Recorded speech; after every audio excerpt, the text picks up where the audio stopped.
Okay, the last conic section that we're going to study we'll call hyperbolas. And hyperbolas are defined very similar to how ellipses are defined. Okay? They're defined by points that are certain distances from two fixed points, which we call foci, just like we did with an ellipse. Okay? All right. And ultimately, the vocabulary words involved with that besides the foci. Okay, we have a focal axis. That's the line that connects the two foci. Okay, the point that's midway through the focal axis is the center. So right in the middle of the two foci is going to be our center. Okay, and the points where the hyperbola intersects the focal axis are called the vertices of the hyperbola. So we're going to see a picture of that here in just a second. And the generic picture of a hyperbola.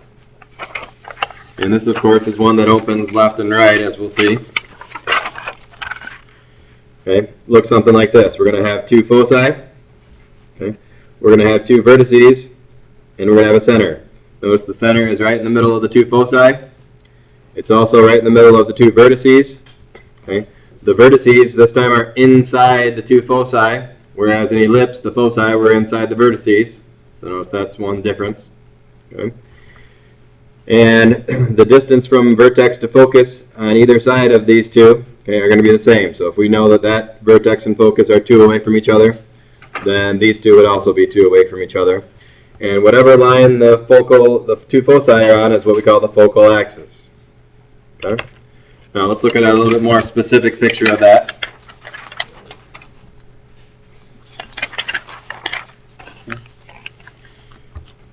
Because ultimately we're going to be dealing with equations like we did with an ellipse. And there's going to be some letters involved that tell us how to find the important points here. Okay. So ultimately the two vertices, okay, almost exactly the same as like an ellipse, are going to be found from using this a value. Okay. And we're going to see the equation in a few minutes where the a value lies. But ultimately, if we know where the center is, in this particular case, and what we're going to work on today are just hyperbolas that have a center at the origin only. Okay. So if we have a center at the origin, then whatever a is going to dictate where the two vertices are. So if we know the a value, okay, we can go ahead and plot those two vertices because it's going to be a to the right and a to the left of the origin. And again, all we're working on today are ones that have a center at the origin. Okay, so when you're doing your homework, if you get to ones that aren't centered at the origin, then that's where you quit today. Okay. Jake, door. The other letter here that we see is C. So if we know the C value, okay, that C value is going to be the distance from center to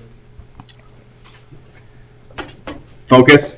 So the focus, as long as it's a sideways hyperbola, if you will, okay, the center is here. The focus is going to be C to the right, and the other focus is going to be C to the left.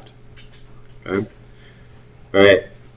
Now, just to illustrate the definition here, kind of like what we did with with an ellipse, the two distances here from focus to this point, we'll call it D1. Next time, please send freshmen for vision screening whose last names begin with Q, R, and S.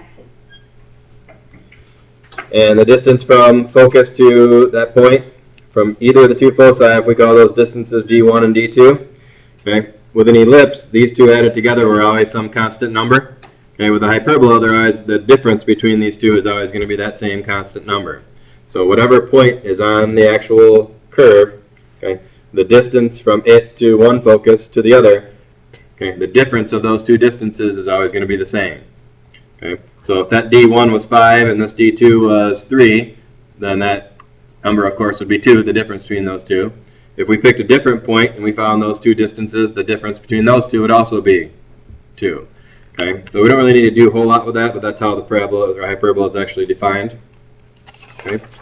All right, so let's take a look at the key points here with how do we find these letters if we're going to find some information, graph, and so on. So we have two standard equations. Okay. One of them has x squared minus y squared. The other one has y squared minus x squared. That's the key difference that we look for when we have a hyperbola. Okay. All right. So notice that if the x squared is in front, If the x squared is in front, then the focal axis is the x-axis, okay? Which means it opens left and right.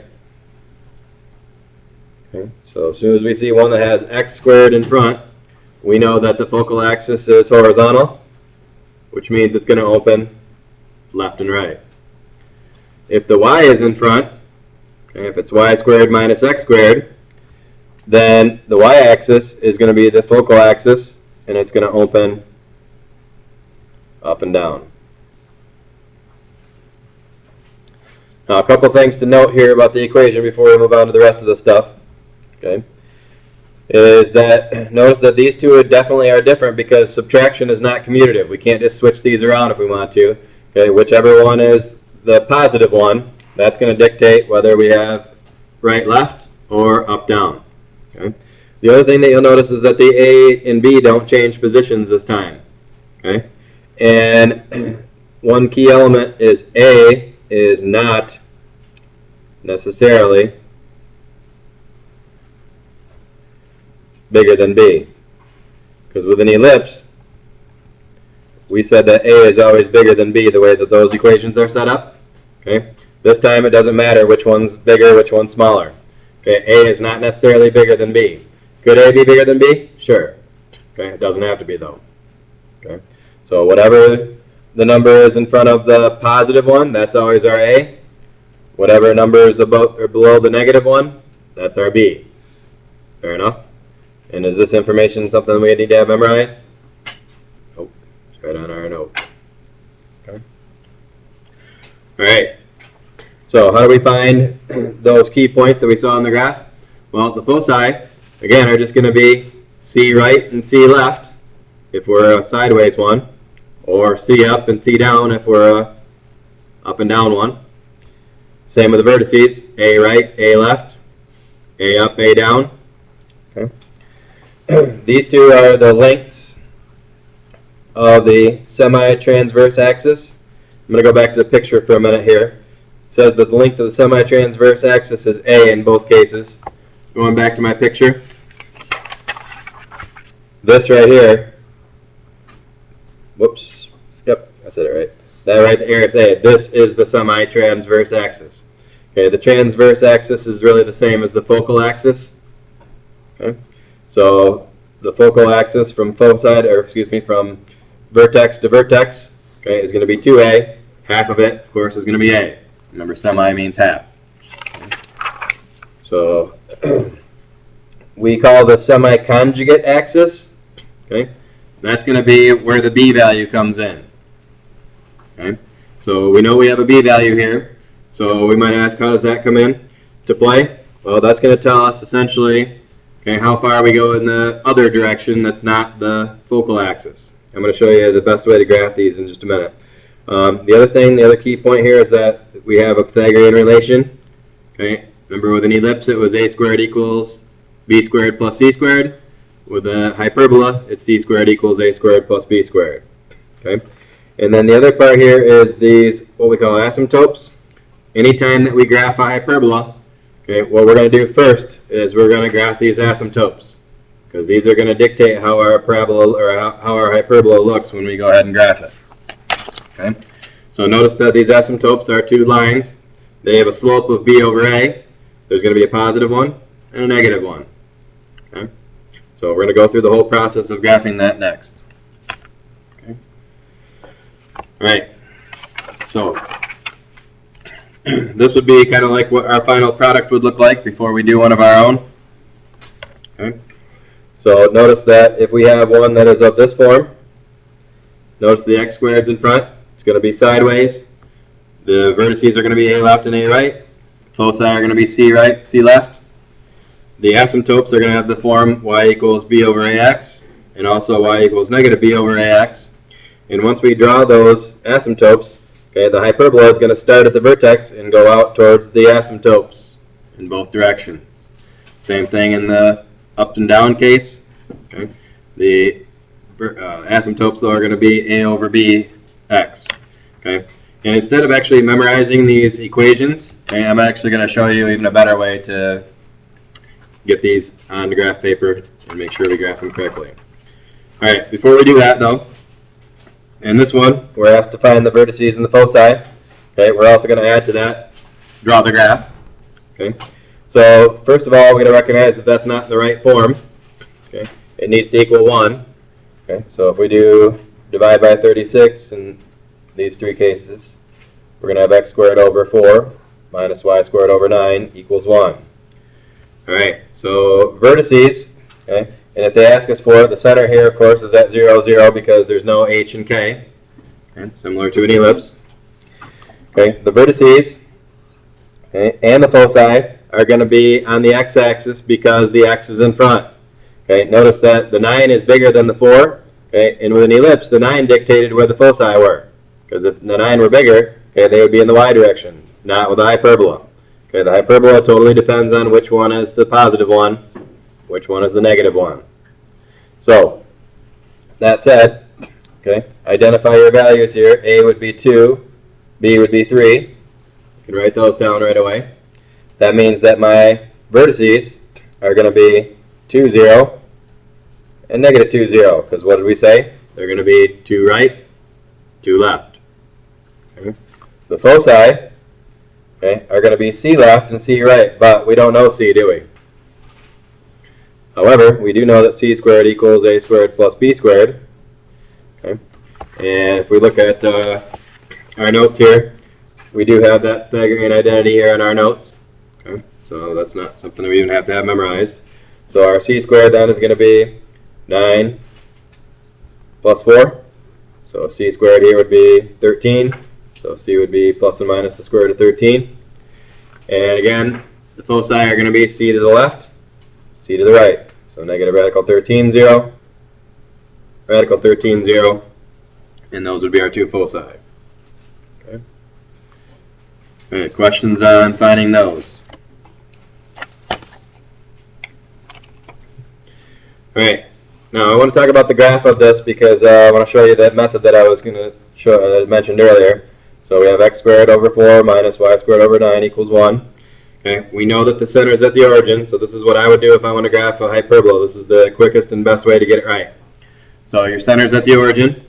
Okay, in the x direction, your a value is 2. So I'd go 1, 2, 1, 2. There's your two vertices. Plot those. Okay.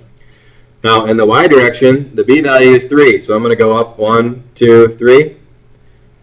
1, 2, 3. Mark those points. Okay. And now here's the best way to draw the asymptotes without having to worry about the equations. Okay, out of those 4 points you just plotted, make a box.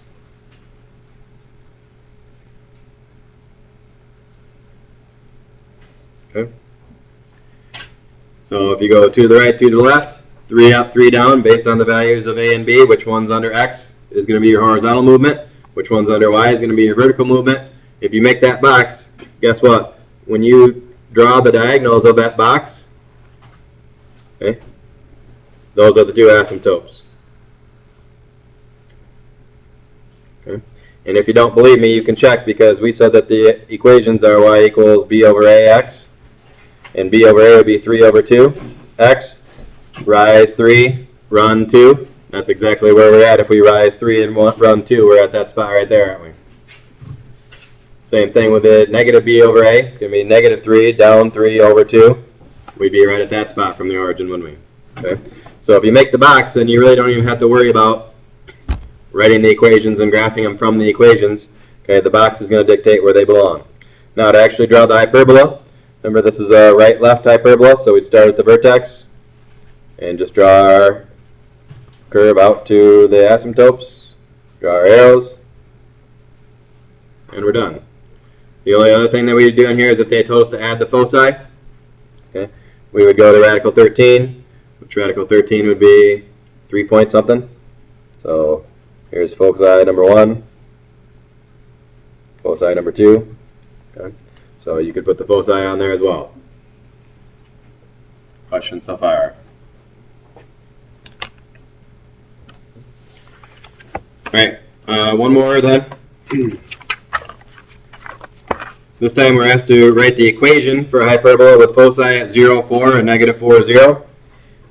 just like an ellipse or a parabola, I would start drawing a picture here to help myself figure out what I want to do. So if I go 1, 2, 3, 4, there's a focus here. 1, 2, 3, 4 down. These are my two foci. If those are my two foci, I'm automatically going to write down the general formula. And why is it y squared in front? Because it's got foci on the y-axis. Fair enough? Alright, it says the conjugate axis has length of 2. Remember, this is the transverse axis, or the focal axis. The conjugate axis is the one that the foci are not on. So if it has length 2, that means it's one left and one right. Okay? And if it's one left and one right, okay, that's B. So I already have almost all my stuff ready to go. All I need to figure out is what's what. I need to figure out what A is. Okay? But I also know that C squared equals A squared plus B squared. I know that B is 1. And what do I know about C? C is the distance from center to focus. So therefore, wouldn't that be a 16 right there? If I saw that, I'd have 15 equals A squared. Square root of 15 plus and minus would be my A. Okay. And really, to write the equation, I would need that to draw the graph. But do I really even need to do the square root? Isn't that right there what goes under my y? And there you have it. That would be our equation then, wouldn't it? Questions on that one?